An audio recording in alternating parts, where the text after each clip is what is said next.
மற்றொரு அண்மை செய்தியை பார்த்து வருகிறோம். கன்னியாகுமரி மாவட்டத்தின் பெரும்பாலான இடங்களில் மழை தொடர்ந்து வருகிறது.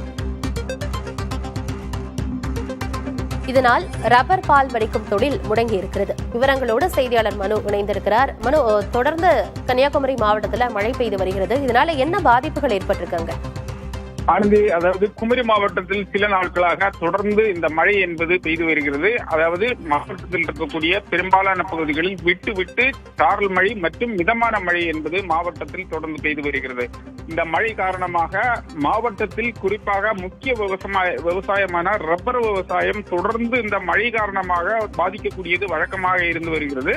இந்த மழை என்பது தொடர் மழை என்பது இன்று காலையிலிருந்து மாவட்டத்தினுடைய குறிப்பாக மேற்கு தொடர்ச்சி மலை அடிவார பகுதியில் இருக்கக்கூடிய மலையோர கிராமங்கள் மாவட்டத்தினுடைய மேற்கு மாவட்ட பகுதிகளில் இந்த மழை என்பது விட்டு விட்டு இன்றும் மிதமான மழையும் சாரல் மழையும் பெய்து வருகிறது. இந்த மழை காரணமாக ரப்பர் பால் மரங்கள் பால் வடிக்கும் தொழில் என்பது தொடர்ந்து இன்றும் பாதிக்கப்பட்டுள்ளது.